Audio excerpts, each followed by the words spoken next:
First of all right. Well, I have Kate Young with me here, and I'd like to welcome her to Kindle Mojo. And your account number is 1174, right? Your profile number? Hang on, I got it right here. Let me just check it out.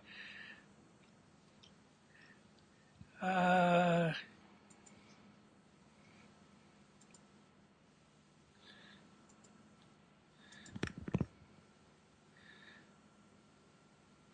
okay. Oh, your profile is 1176. I'm sorry. 1176, and I see that you've had, wow, 11,569 visits to your site, to your Blimey. profile. That's awesome.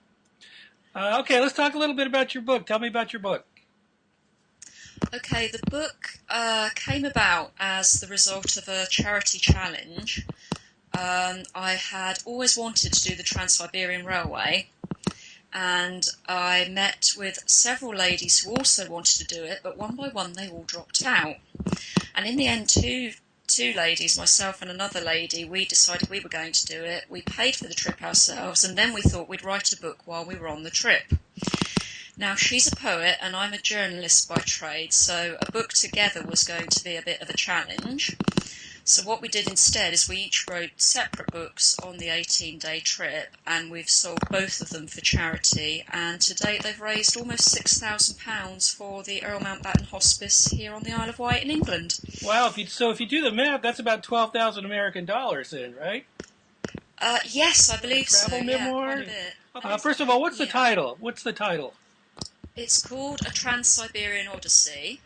There is a print version, and there's also now an ebook version, and the ebook version is available with Nook, Kindle, Kobo, and all other e-readers. The hospice. Now, what got you started? Why did you want to support this particular hospice? Just out of curiosity. Yeah, I have had several friends who have been treated and finished their days, have passed away at the hospice. The main person was a colleague of mine who worked with me on the newspaper called Jeremy Price, and he was 34 when he died, and he had a brain tumour and had had it for a long time. It was inoperable. And he had a wife's death and a young son, and it was very, very sad. And he really, while we were planning the trip, he was really quite enthusiastic about the trip, and it's like, oh, it'll be brilliant fun, and it'll be great. And then, of course, he passed away before we did the trip. Oh, wow. My condolences for your loss. So this inspired you to take a trip and raise money for the hospice. Yeah, Which you yeah. Okay, so you've put a lot of time and effort into writing this book. How do you go about marketing it? That's a tough one because I've never done it before, of course. I started off, I wanted to bring the book out within sort of 6 months of the end of the trip, so I didn't want people to forget the challenge, so timing was crucial. Now, before the trip, I spent a bit of time trying to find publishers for it, but didn't because, of course, I haven't had a book out before. So after the trip, I sat down on my computer for 3 months, edited the travel diary, and thought, you know what, I'm going to publish it myself. I'm going to get 350 copies printed. I'm going to sell them myself around all the summer events we have here. And all the money will go to the hospice. It will be great, which I did, and that I went sort of through 2009, 2010. I did lots of illustrated talks to WIs, to townswomen's guilds, to railway enthusiast groups, to all sorts of groups. I went to all the summer shows here on the Isle of Wight. There are a number of summer events, and I had bookstores and that sort of thing, and that was great. But in 2010, I then became pregnant with my son. And he was born in December of 2010. Of course, then you have no time to go out to shows and do talks and things like that. So you'd think the book might have ground to a halt, but it didn't. Because I found an ebook publisher. I wanted to make it into an ebook, but I just wasn't getting enough hours at the computer with a toddler running round. I understand that. Yeah, they're lively. And so I found an ebook publisher who read it, said, yes, I'd love to have it.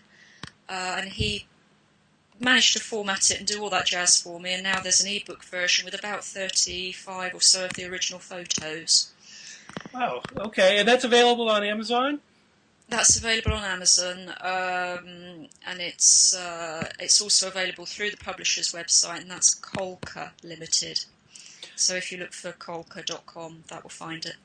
So, as an independent author, what kind of challenges did you have? First of all, with the process of writing the book, had you ever written a book before? I haven't written a full-length non-fiction book. I have written some fiction, but not had it published. But I have been a journalist for about 20 years, so we have to write a lot. So the actual practice of writing, luckily I'm quite well versed in. It's just the actual sort of getting it all together as a book, as a whole concept as a book, is more difficult. So, since you've written fiction before, what do you think the differences are as far as the challenges to writing a fiction story and a nonfiction memoir type book, which is what you're... Yeah, I think a non-fiction memoir type, people have got to like what you're working with. They've got to either like you and the way that you sound, or like the sound of what you're doing. And of course I was doing an iconic trip, which many people would love to do, so that helps greatly. Or they've got to like why you're actually doing it, and of course I am doing it for charity, so that's also, I guess, quite likeable. Okay, and so do you use any forms of like, say, social media to market your book, or what do you do actively to market your book? A lot of the reason I started Kindle Mojo was that I wanted to give writers a place where they could come and exchange ideas to market their own books. So can you give us a little insight about what you do to market your book? Yeah, when I was at school, we didn't have computers, so it's a fairly new thing that I've just hit the buttons and seen what happens. But I do now do Facebook, Twitter, Pinterest. I've got a WordPress blog, and I've got Google Plus. It's got a Trans-Sib writer. There's a Google Plus page. So I have gotten into it a lot more in recent years. Wow, so you've gone from 0 to 60 as far as social media. Would you contribute that mostly to your book, trying to get it out there? Or? Yes. Oh, okay. Definitely. Yeah. And I mean, I did Facebook before, but I would never have probably done the others without thinking, gosh, I've got to get more people to hear about the book. And how important do you think social media is to getting your book out there for you as an independent author? I think it is essential as an independent author. It's so useful, and once you've got to grips with it, it's not as difficult as people might think. Particularly if you can use sort of an automated posting feed, like something like Buffer is fairly simple. A lot of people use Hootsuite as well. Then you can just spend a couple of hours sort of one evening filling it in, and then it just sends it out automatically for you, so that's really useful. But I think in general you have to try to send out a variety of different posts, because if you send out the same thing all the time, people get very bored very quickly. How important is it, do you think? I know on my Twitter account, I tweet a lot of other authors who then retweet me in turn. And is that something you do, or? I do a bit. I really ought to do a lot more, because there are a lot of people who do retweet me, and I try and retweet them when I can, and it's just sometimes you don't realise how many tweets go out, and it's just mind-boggling. But yeah, I do try to, certainly, and sometimes I do comment on things as well. And I think if you start to build a relationship, then people they feel more kindly to you and probably will retweet Okay. you again. Let me ask you a question about your process here. In your opinion, how important is it for you to get your book read and edited by other people before you take it to publishing? Is that something you would consider important, or do you not do that? I I must confess, I didn't really do it for this one, and it was the timing that did it, and I probably should have, even though, I am a professional journalist, so I do know a fair amount about how a sentence should sound, but I didn't do it for this one. I would think for fiction you would have to do it because your characters must be so well defined in fiction and the plot's so well defined, and it helps to have a fresh eye over it because they can weed out things that don't quite work. Um, yeah, I mean, generally speaking, yes, I would say it would be handy to have at least one or two other people whose instincts you trust to have a look over it. Okay. What's your opinion on beta readers? What would you say to that? Yeah, again, they can be very, very constructive. I haven't used one, obviously, on this particular book, but I've been a beta reader to someone else in the past, so it can be very, very, very useful.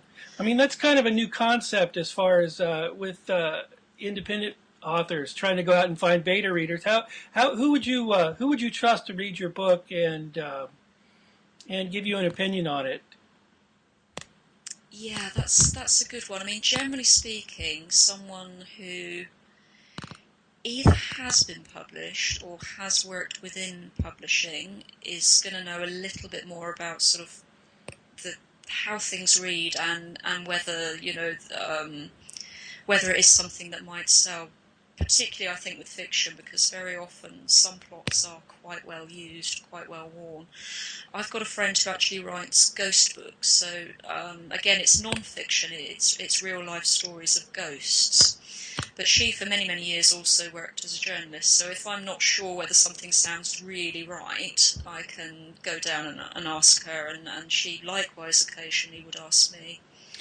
Yeah, there's this mythos that writing a book is a very isolated activity, and I would kind of dispute that because I like to have at least say 30 people read my book before I publish it. So I mean, and then I still get people on Amazon that are hitting me up saying, "Oh, you're missing a period here or this or that." So let's talk a little bit about reviews. How do you get your book reviewed, and how important are like Amazon reviews as far as your book sales and getting it out there? How do you feel about that? Yeah, I mean, I like to hear any sort of review, no matter how good or bad. There are a few of them on Amazon. One or two of them I do know, and one or two of them I don't know. So that's always quite handy. And also Goodreads. We have over here Goodreads, and a lot of people have posted on that. And actually, one person has posted from Russia on that, so it's obviously been read by a local person over there. Oh wow, yeah. Yeah. Do you And the other ever day, do you ever ask people for your reviews, or would I assume that that do you publish your social media on your bio page or your email or anything like that? Just curious. I haven't well, yeah, I haven't as such. I've got a blog. I've got a blog that has got sort of my Twitter addresses and things like that. So if people read the blog and wanted to, they could do all that. And I have got on the blog there is a review page where I have added reviews that people have posted up. But generally, I haven't got that that many ways that people could review it and post it unless they did it on Amazon, the main. Do you ever get emails from people who've read your book and given comments, good or bad, too?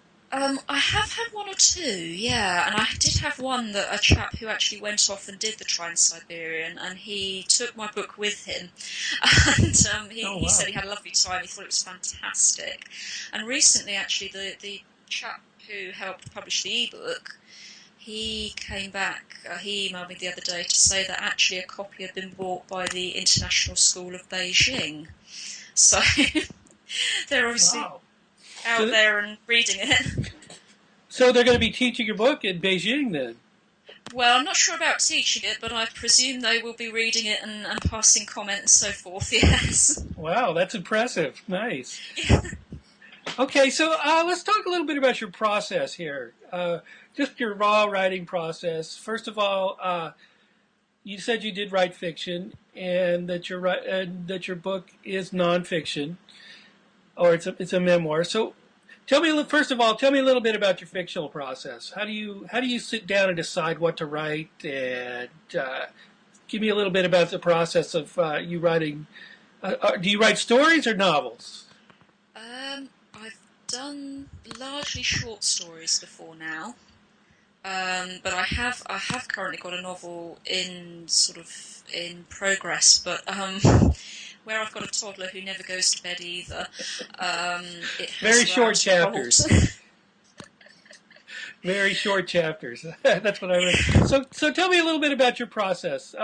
Let's go with your book. What was the process that you used to write this book? Did you take a lot of notes, or did you actually write the book as you lived it? I did a certain amount of research beforehand, but then I largely wrote the book as it happened, and it is quite a personal account of things that have happened. But then when I came back to edit it, I did add in some of the research details about some of the things we saw to sort of give the history of them and that sort of thing. Yeah, so it's always a bit of a mix between research and actually what happens to you on a journey. Okay, and so how many drafts of it did you go through before you finally took it to publishing? Actually, again, because of the speed of the thing, and it was something I wanted to get out there within 6 months of the end of the trip. I did. Obviously, I hand wrote the first draft on the trip. Then I went through a second draft, and then there was a third draft before publishing, so it was three. But a lot of people do draft a lot more. It was the speed of the thing that I really wanted to get it But out. it worked for you. So you It's basically gave yourself a deadline. Then is that what I'm yeah, hearing? Yeah. So it's like so you wrote it in a very journalistic style. Then yeah. okay. All right. So shifting over to fiction, what's the difference between writing say a short story or a long short story as compared to the book that you wrote? What's the difference in the process there? I think short stories certainly, and I write quite a lot of short stories for local competitions here, and I've won quite a few local competitions. You're always thinking about you've got a very small word count, so you have to really refine an idea to what you really want to say, and you very often you start with more characters than you need, and you peel them off and you pull them out until eventually you've got what you want. So it's very often a thinning down process. Um, Obviously, a longer work, you may still have to cut whole scenes and whole characters, and because they don't work in the end of the plot. And sometimes, as you're going along, you like one character, and then you think, do you know what? This character isn't doing anything. Much as I like them, they're not actually helping the plot, and so you reduce their role greatly or cut them out altogether. So yeah, there's all sorts of things. Okay. Well, what do you got? What do you got planned next? What's your next project? Oh God. I mean, I've actually obviously, other than your toddler. Yeah, other than him, bless him. I've actually got in mind to do a non-fiction small book about our history of our local agricultural society here on the Isle of Wight in England. I did the bulk of the research actually in the late 1990s, and then I didn't get round to doing the book, and I possibly should. So there's that one there. I have got a novel in progress, but it's been in progress for quite a few years. And then, of course, I've always got short stories, and I do the odd poetry as well. So there's always little bits and pieces. So, are you currently working as a journalist too, or? Yes, yeah. I work currently part time as a journalist for a newspaper here on the Isle of Wight. Okay. And so, all right. So, I'm hearing you have a pretty busy life. with a small Yes. child, and I'm taking and as working as a journalist. When do you find time to write? How do you do that? Do you set aside blocks of time to write, or does it just sort of come while you're doing the commute, or what? I'd love to say I was really disciplined and set aside blocks of time, but I'm afraid I don't. That would be the best thing to do, probably, because it would give a real structure. But sometimes it's just when I've got half an hour while little one's having a nap, I mean, sometimes in my lunch break at work, that's quite a good time because I don't live very far from where I work, so I zip home and I can sometimes snatch half an hour there. Sometimes late at night or even in the early hours of the morning, sometimes wake up and stuff things. Always keep a notebook by your bed. You can stuff things down quickly. It's very useful. Um, and sometimes, there's a dreaming time as well where you can be doing something really mundane like the washing up, but you're thinking, the ideas are turning in your head. Or if you're driving, providing you're paying plenty of attention, sometimes your characters are just thinking, well, what can I do with this, and so forth. Yeah, Do all you sorts of times. yep? Do you keep a journal? Is that how important do you think that is as far as your writing goes? It's good for practice, certainly, and it's good for capturing all those things about your life. I actually don't currently keep one, although I have done in the past. But at the moment, with toddler and everything else, it tends not to be kept. But usually, when I'm on holiday, I'll usually keep one because it's quite useful for remembering where you've been. Even if you only use it for labelling your photos afterwards, it's very good practice because it does make you just sit down and remember to write things down each and every day. Give me your website. Okay, it is Trans-Sib